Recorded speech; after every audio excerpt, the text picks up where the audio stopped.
വൈകിട്ട് ഇന്ന് പുട്ടുണ്ടാക്കാമെന്ന് വിചാരിച്ചു. നമ്മളിന്നൊരു പുട്ട് മേക്കർ വാങ്ങിയിരുന്നു. അതിൻ്റെ വീഡിയോ ഒക്കെ നമ്മൾ നേരത്തെ ഇട്ടിട്ടുണ്ട്. പുട്ടുണ്ടാക്കാൻ വേണ്ടി നമ്മൾ പൊടിയൊക്കെ നന്നായിട്ടൊന്ന് വറുത്തെടുത്തു. ഗോതമ്പ് പൊടി പുട്ടിൻ്റെ പൊടിയൊക്കെ ആണെങ്കിലും നമ്മൾ നന്നായിട്ടൊന്ന് വറുത്തെടുത്തുണ്ടാക്കി കഴിഞ്ഞാൽ നല്ല സോഫ്റ്റായിട്ടുള്ള പുട്ടായിട്ട് നമുക്ക് ഉണ്ടാക്കിയെടുക്കാൻ പറ്റും. വറുത്തെടുത്ത പൊടി ചൂടൊക്കെ ഒന്ന് മാറിക്കഴിഞ്ഞാൽ അതിലേക്ക് നമ്മൾ ഉപ്പും വെള്ളവും കുറേശ്ശെ ഒഴിച്ചു കൊടുത്ത് നന്നായിട്ടൊന്ന് നനച്ചെടുത്തു. നന്നായിട്ട് വറുത്തെടുത്ത് നമ്മൾ പുട്ടിന് നനച്ചാൽ കട്ട കെട്ടാതെ തന്നെ നമുക്ക് പെട്ടെന്ന് തന്നെ നനച്ചെടുക്കാൻ പറ്റും. അങ്ങനെ നമ്മുടെ പുതിയ പുട്ട് മേക്കർ നന്നായിട്ട് നമ്മൾ കഴുകിയെടുത്തു. ചൂടുവെള്ളത്തിലൊക്കെ കുറച്ച് നേരം ഇട്ട് വെച്ച് എന്നിട്ടാണ് നമ്മൾ ഉപയോഗിക്കാനായിട്ട് എടുത്തത്. പുട്ടിൻ്റെ കുറ്റിയിലേക്ക് ആദ്യം നമ്മൾ കുറച്ച് തേങ്ങ ഇട്ട് കൊടുത്തു. അതിൻ്റെ പുറത്താണ് നമ്മൾ പുട്ടുപൊടി ഇട്ട് കൊടുത്തത്. തേങ്ങയും പുട്ടിൻ്റെ പൊടിയും കലർത്തി നമ്മൾ കുറ്റിയിലിട്ടു. കുറ്റി അങ്ങനെ നിറച്ചു.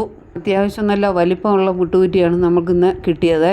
ഒരാൾക്ക് ഒരു കുറ്റി പുട്ട് കഴിക്കാൻ പറ്റത്തില്ല. ഒരു അരക്കുറ്റി പുട്ട് നമുക്കൊരാൾക്ക് കഴിക്കാൻ പറ്റും. അത്രയ്ക്ക് വലിപ്പത്തിലുള്ള പുട്ടുകുറ്റിയാണിത്. അങ്ങനെ ആവിയിൽ നമ്മുടെ പുട്ടെല്ലാം വെന്ത് വന്നിട്ടുണ്ട്. ഇതിനി നമുക്കൊരു പാത്രത്തിലേക്ക് മാറ്റാം. ചൂടോടെ തന്നെ പുട്ട് കഴിക്കുന്നതാണ് നല്ലത്. മീൻകറി, ഇറച്ചിക്കറി ഇവയൊക്കെ നല്ല കോമ്പിനേഷനാണ് ഈ പുട്ടിൻ്റെ കൂടെ. നമുക്ക് ഏത് പൊടി വെച്ചാൽ ഈ പുട്ടുണ്ടാക്കിയെന്ന് പറയാം. അംഗൻവാടിയിൽ നിന്ന് കിട്ടുന്ന ന്യൂട്രിമിക്സ് വെച്ചാണ് നമ്മൾ ഈ പുട്ടുണ്ടാക്കിയിരിക്കുന്നത്. വളരെയധികം പോഷകങ്ങൾ അടങ്ങിയ ഈ പൗഡർ പുട്ടുണ്ടാക്കാനും ചപ്പാത്തിക്കും ഒക്കെ വളരെ നല്ലതാണ്. അങ്ങനെ നമ്മുടെ പുട്ടെല്ലാം റെഡി ആയിട്ടുണ്ട്. അപ്പോഴത്തേക്കും വൈകുന്നേരം കഴിക്കാനുള്ള സമയമായി.